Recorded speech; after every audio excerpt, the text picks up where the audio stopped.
किम ने शुरू की जंग की तैयारी।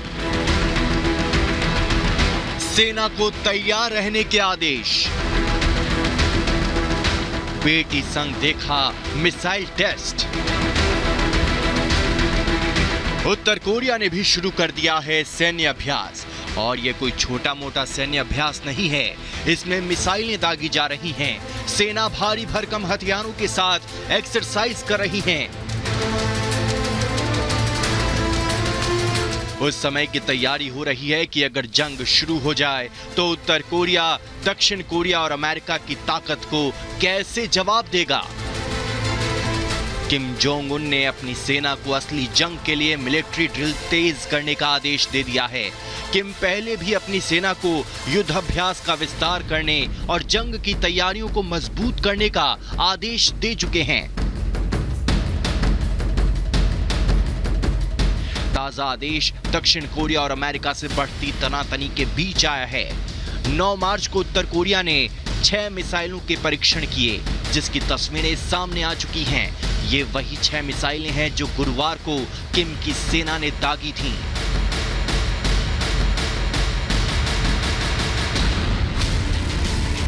उत्तर कोरिया की न्यूज एजेंसी के मुताबिक किम ने मिलिट्री ड्रिल के दौरान सेना से जंग से जुड़े सभी हालात के लिए तैयार रहने को कहा। खासकर 2 स्ट्रेटेजिक मिशन के लिए तैयार रहे सैनिक। पहला जंग रोकने के लिए और दूसरा जंग शुरू करने के लिए।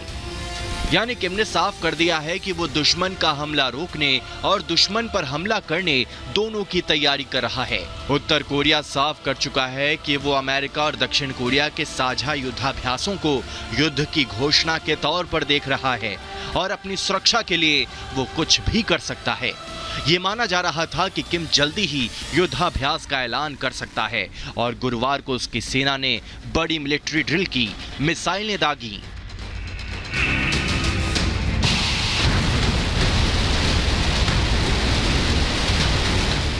वैसे इस दौरान एक बार फिर किम की बेटी जुए उनके साथ नजर आईं। सामने मिसाइलें दागी जा रही थीं और अपने पिता और दूसरे सैन्य अधिकारियों संग 10 साल की ये बच्ची सब देख रही थी। उत्तर कोरिया की मिसाइल टेस्टिंग 13 मार्च से शुरू होने वाली अमेरिका और दक्षिण कोरिया की जॉइंट मिलिट्री एक्सरसाइज के पहले हुई है। वैसे दोनों देश पिछले कुछ दिनों से एक के बाद एक युद्धाभ्यास कर रहे हैं। इससे किम तमतमाया हुआ है और जैसा अंदेशा था उसने भी जवाब देने की ठान ली है। Bureau report, Republic Bharat. Kim Jong Un ने ये साफ तौर पर एक तरह से ठान लिया है कि वो अपने हथियारों का जखीरा बढ़ाता चला जाएगा। दरअसल उसने गुरुवार को जो मिसाइल टेस्ट की थी, अब उसकी जानकारी सामने आ रही है। एक साथ 6 मिसाइलों की टेस्ट की गई थी और ये बताया जा रहा है कि ये टैक्टिकल परमाणु हथियार ले जाने में सक्षम है। अब क्या मैसेज देने की कोशिश कर रहा है किम जोंग उन, इस तरीके से एक के बाद एक टेस्ट करके, और क्या कुछ है उसकी प्लानिंग, इस रिपोर्ट में समझते हैं।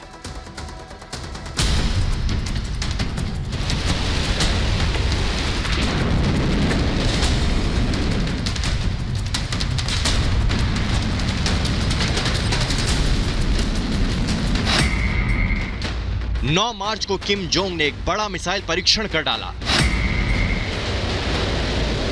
2023 में ये इसकी सबसे बड़ी मिसाइल टेस्टिंग थी। इसकी तस्वीरें और जानकारी सामने आ रही है। इस दौरान एक नहीं, 2 नहीं, बल्कि 6 मिसाइलें दागी गईं। माना जा रहा है कि ये मिसाइल ड्रिल हाल ही में अमेरिका और दक्षिण कोरिया की हवाई एक्सरसाइज का जवाब थी। ये मिसाइलें भी कोई आम मिसाइलें नहीं थीं, बल्कि परमाणु हथियार ले जाने में सक्षम मिसाइलें थीं। 9 मार्च को उत्तर कोरिया ने मिसाइल परीक्षण के दौरान 6 मिसाइलें दागी।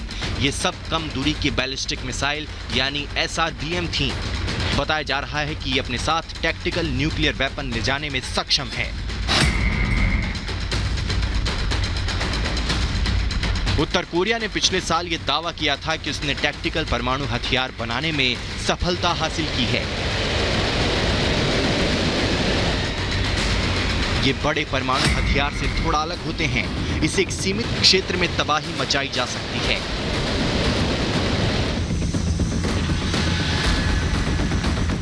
उत्तर कोरिया ने 2022 में रिकॉर्ड तोड़ मिसाइल परीक्षण किए थे। 2023 की शुरुआत में वो थोड़ा शांत रहा, लेकिन एक बार फिर किम जोंग भड़क गया है।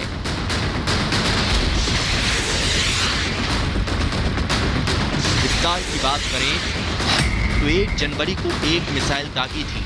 इसके बाद 18 फरवरी को वासोंग 15 ICBM चलाई, 20 फरवरी को 2 SRBM टेस्ट की, 24 फरवरी को 4 हवासाल 2 स्ट्रेटेजिक क्रूज मिसाइलें चला डाली और 9 मार्च को 6 SRBM टेस्ट कर डाली। संयुक्त राष्ट्र ने उत्तर कोरिया पर परमाणु और बैलिस्टिक हथियारों की टेस्टिंग पर प्रतिबंध लगाए हैं, यानी उत्तर कोरिया परमाणु और बैलिस्टिक मिसाइलों का परीक्षण नहीं कर सकता है, लेकिन इसके बावजूद लगातार मिसाइल टेस्ट कर रहा है।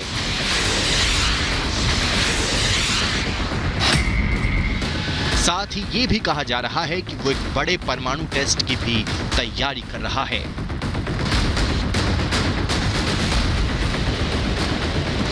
Bureau report, Republic Bharat.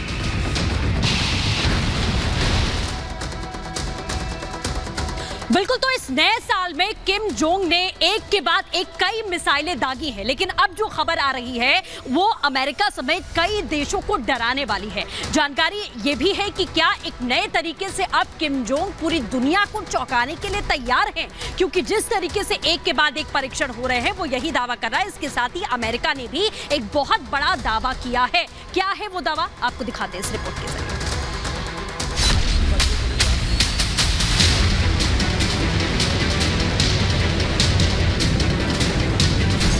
किम का एटम एक्शन, दुनिया को भारी टेंशन। परमाणु बम बनाएगा, विश्व युद्ध कराएगा।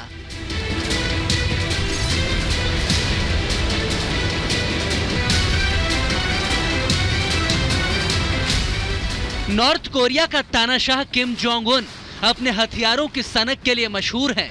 उसका मिसाइल प्रेम किसी से छिपा नहीं है।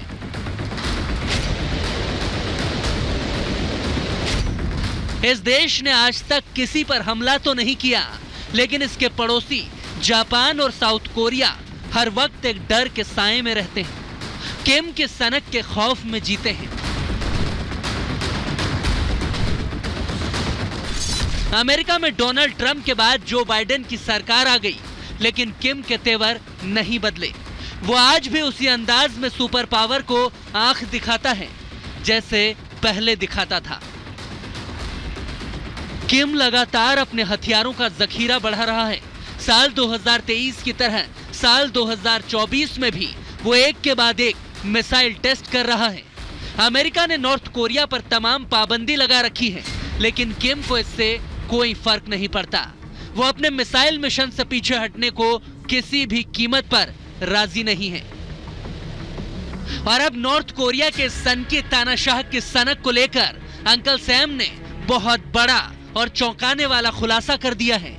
इस खुलासे ने दुनिया के पसीने निकाल दिए। खासकर अमेरिका, जापान और साउथ कोरिया बेहद भयभीत हैं।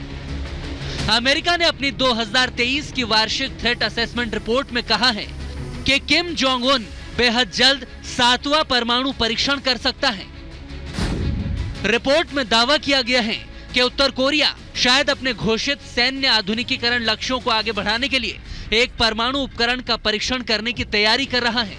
किम निश्चित रूप से परमाणु हथियारों और ICBM को अपने शासन के अंतिम गारंटर के रूप में देखता है और उसका उन कार्यक्रमों को छोड़ने का कोई इरादा नहीं है। वो ये मानता है कि समय के साथ उसे परमाणु शक्ति के रूप में अंतर्राष्ट्रीय स्वीकृति जरूर मिल जाएगी। साजिशों का जाल, क्रिप्टो करेंसी बनेगी काल।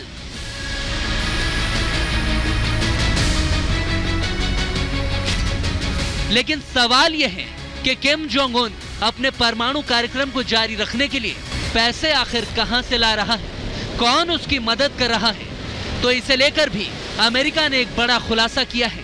थ्रेट असेसमेंट रिपोर्ट में इस बात का दावा किया गया है कि उत्तर कोरिया अपने परमाणु कार्यक्रमों के लिए आंशिक रूप से क्रिप्टो करेंसी चोरी कर रहा है। इतना ही नहीं, वो इसके लिए आपराधिक गतिविधियों से भी पैसा जुटा रहा है। नॉर्थ कोरिया ने हाल के सालों में बेहद तेजी से अंतर महाद्वीपीय और बैलिस्टिक मिसाइलों का परीक्षण किया है। साल 2023 में किम जोंग ने 80 से ज्यादा मिसाइलें दागी थी, जो इस साल भी जारी है। लेकिन इस मिसाइल टेस्ट की आड़ में नॉर्थ कोरिया अपने 7वें परमाणु टेस्ट को अंजाम देने की फिराक में है। अमेरिका को इस बात का भी डर है कि किम जो 7वां परमाणु परीक्षण करेगा, उस विस्फोट की तीव्रता काफी ज्यादा हो सकती है, जिससे भूकंप भी आ सकता है। उत्तर कोरिया ने अपना पहला एटमी टेस्ट साल 2006 में किया था, जो 1 किलो टन का था, लेकिन छठे टेस्ट तक इसकी क्षमता 160 गुना तक पहुंचा दी गई है। ऐसे में नॉर्थ कोरिया के 7वें परमाणु टेस्ट को लेकर सुपर पावर अमेरिका अभी से टेंशन में आ गया है। Bureau report, Republic Bharat. और आइए अब आपको बताते हैं किम ने जब परमाणु टेस्ट किया यानी न्यूक्लियर टेस्ट किया, उसके बाद कितनी तीव्रता का भूकंप आया। 2006 में 1 किलो टन परमाणु एक तरीके से न्यूक्लियर टेस्ट किया गया था और उसके बाद 4.3 तीव्रता का भूकंप आया था। 2009 में इसके बाद किया गया था न्यूक्लियर टेस्ट, जिसमें 2 किलो टन का न्यूक्लियर टेस्ट था, जिसके बाद 4.7 तीव्रता का भूकंप आया था। और इसी तरीके से 2013 में 7 किलो टन का न्यूक्लियर टेस्ट किया गया, जिसके बाद 5.1 तीव्रता का भूकंप आया था। 2016 में ये इसी तरह से टेस्ट किया गया, जो 6 किलो टन का टेस्ट था, जिसमें 5.1 तीव्रता की भूकंप का महसूस किया गया था। 2016 में ही दूसरा न्यूक्लियर टेस्ट किया गया था, जो 7 से बढ़कर 10 किलो टन का था, जिसके बाद जो भूकंप की तीव्रता थी तो बढ़ गई थी, 5.3 हो गई थी। 2017 यानी ठीक 1 साल बाद फिर से न्यूक्लियर टेस्ट किया जाता है और इस बार 160 किलो टन का न्यूक्लियर टेस्ट किया जाता है, जिसके बाद भूकंप की तीव्रता 6.3 हो जाती है। और ये बिल्कुल क्लियर है कि जिस तरीके से नॉर्थ कोरिया उसके जो इरादे हैं वो बिल्कुल साफ है। वो ये बता रहा है कि अगर मुझसे पंगा लिया तो फिर अंजाम क्या होगा, वो सीधा सीधा संदेश देता है अमेरिका को। लेकिन इधर किम और अमेरिका है, तो दूसरी तरफ अगर हम बात करें तो रूस और यूक्रेन है। इस बार रूस ने जो कदम उठाया है वो होश फाख्ता करने वाला है। 24 घंटे के अंदर 95 मिसाइलें दाग दी गई यूक्रेन के ऊपर। हर जगह अगर देखें तो सिर्फ और सिर्फ मिसाइल अटैक हो रहा था। यूक्रेन में किस तरीके से उसके बाद अंधेरा छा गया और यूक्रेन की क्या तस्वीर निकलकर सामने आई, इस रिपोर्ट में देखिए।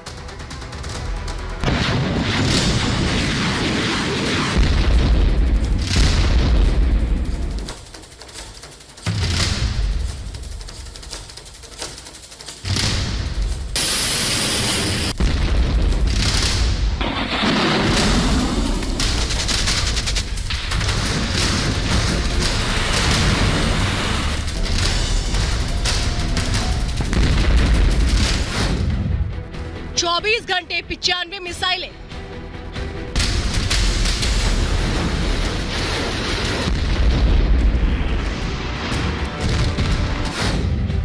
सबसे बड़ा मिसाइल हमला।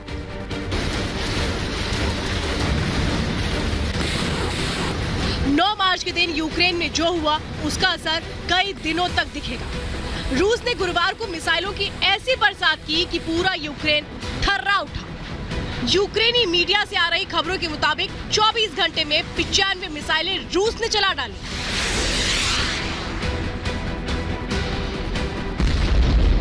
यूक्रेन के करीब हर हिस्से में मिसाइल गिरी। इस महायुद्ध में ये रूस का सबसे बड़ा हमला बताया जा रहा है। मिसाइलों के साथ ड्रोन भी चले।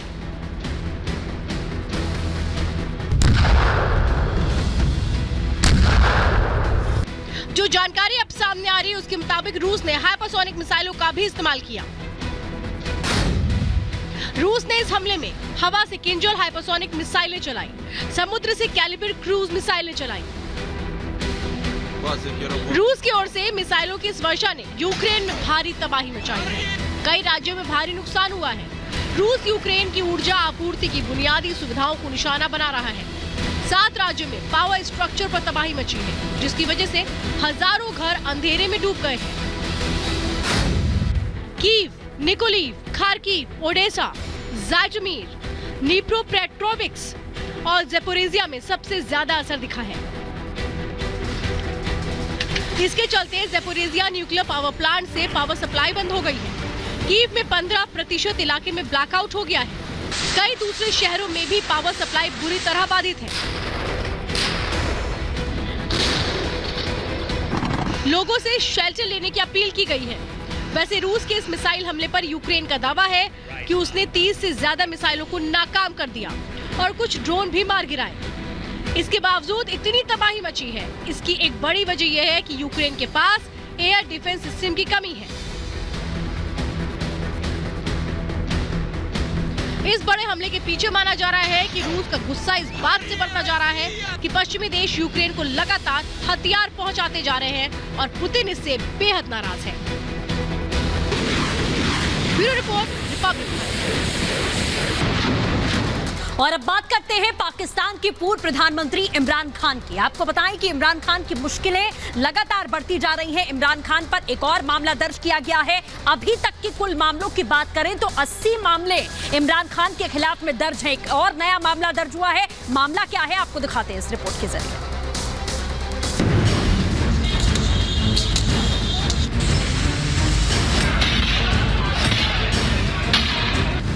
इमरान पर अब तक 80 केस दर्ज।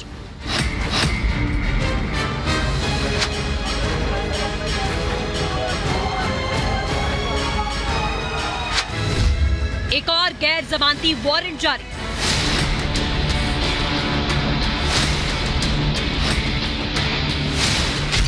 पाकिस्तान के पूर्व प्रधानमंत्री इमरान पर लगातार गिरफ्तारी की तलवार लटक रही है। उनके खिलाफ अब एक और मामले में वारंट जारी कर दिया गया। लाहौर पुलिस ने पाकिस्तान तहरीक इंसाफ यानी कि पीटीआई के प्रमुख इमरान खान और उनकी पार्टी के 400 अन्य कार्यकर्ताओं के खिलाफ हत्या और आतंकवाद के आरोप में मामला दर्ज किया है।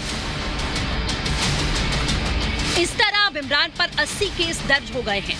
वहीं क्वेटा में एक स्थानीय कोर्ट ने गुरुवार को इमरान के खिलाफ एक मामले में गैर जमानती वारंट जारी किया। अधिकारियों को ये निर्देश दिया गया कि पूर्व प्रधानमंत्री इमरान खान को कोर्ट में पेश करें।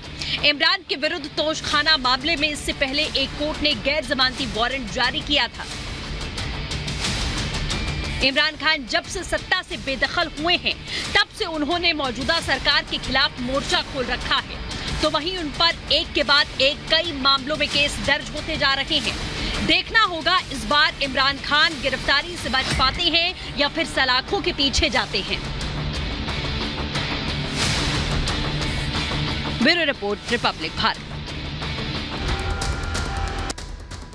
तो आपको बताते हैं मनीष सिसोदिया को ईडी की रिमांड में अब भेज दिया गया है। राउज एवेन्यू कोर्ट ने आज मनीष सिसोदिया के वकील और ईडी के वकील दोनों पक्षों की दलीलें सुनी और इसके बाद ईडी को 7 दिनों की रिमांड मनीष सिसोदिया की मिल गई है। इसके पहले सीबीआई रिमांड पे थे, उसके बाद जुडिशियल कस्टडी में भेज दिया गया था और आज जमानत याचिका पर सुनवाई टल गई। 21 मार्च को इस पूरे मामले पर आप सुनवाई होगी। तो आज का दिन किस तरीके से सीबीआई टू ईडी रहा मनीष सिसोदिया के लिए, देखिए इस रिपोर्ट में।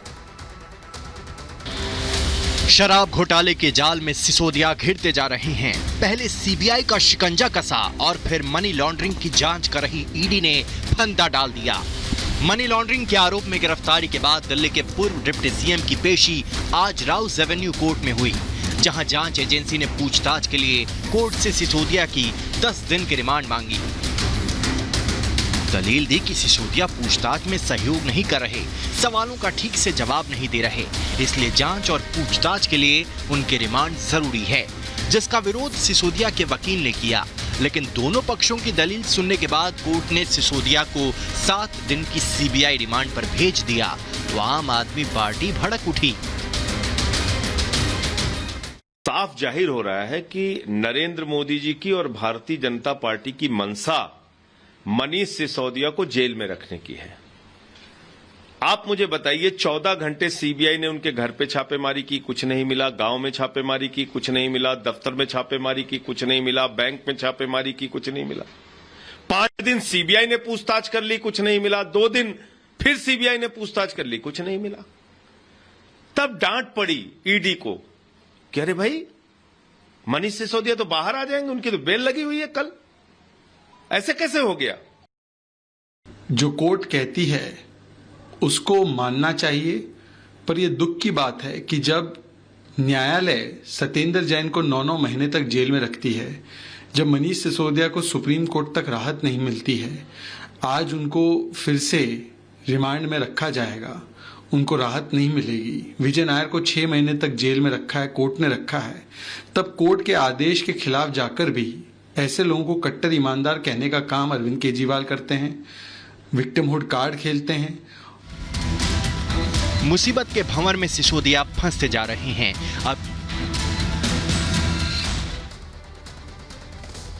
और अब बात करेंगे चीन की। आपको बताएं इसी के साथ में चीन में जिनपिंग का जो काल है वो लगातार और ज्यादा बढ़ चुका है। सर्वसम्मति के साथ में तीसरी बार राष्ट्रपति पद की शपथ ली है जिनपिंग ने, और इसी के साथ में अपने देश को और ज्यादा ताकतवर बनाने का दावा भी यहां पर जिनपिंग ने किया है। देखिए इस रिपोर्ट में।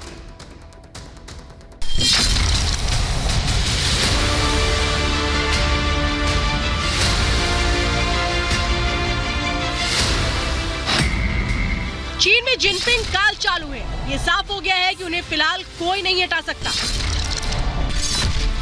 हटाना तो दूर की बात, कोई इस बारे में सोच भी नहीं सकता। शुक्रवार को चीन की संसद ने राष्ट्रपति शी जिनपिंग के कार्यकाल को तीसरी बार बढ़ा दिया। उन्हें तीसरी बार राष्ट्रपति बनाने का प्रस्ताव 2952 वोटों से पास हुआ। कम्युनिस्ट पार्टी के किसी एक नेता ने भी उनके खिलाफ वोट नहीं किया। वैसे इस बात का रास्ता तो पिछले साल अक्टूबर में ही साफ हो गया था, जब चीन की कम्युनिस्ट पार्टी ने एकमत होकर उनके नाम पर मोहर लगाई थी। जिनपिंग ने अपने देश को और ताकतवर और महान बनाने की शपथ ली है। तीसरा टर्म मिलने से शी जिनपिंग माओ के बाद चीन के दूसरे सबसे ज्यादा समय तक राष्ट्रपति बनने वाले नेता बनेंगे। पीपल्स लिबरेशन आर्मी यानी पीएलए के कमांडर भी बनाए गए हैं शी जिनपिंग। अपने भरोसेमंद ली कियांग को चीन का प्रीमियर यानी प्रधानमंत्री बनाएंगे जिनपिंग। जिनपिंग का राष्ट्रपति बनना तय था और अब ये बात भी तय मानी जा रही है कि चीनी सेना और दूसरे देशों की सेनाओं में तनाव बढ़ सकता है।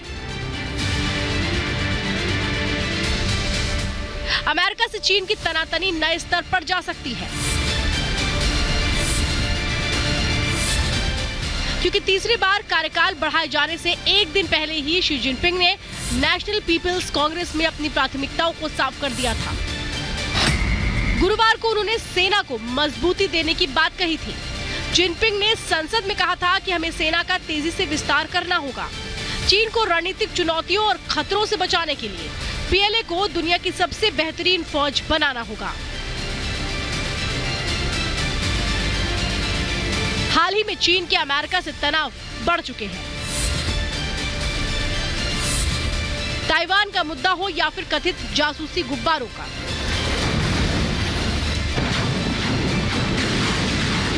रूस यूक्रेन युद्ध को लेकर भी दोनों देश में कड़वाहट बढ़ती जा रही है। देखना यह होगा कि चीन के सबसे ताकतवर व्यक्ति बनकर अब जिनपिंग क्या कदम उठाते हैं। Bureau report, Republic Bharat.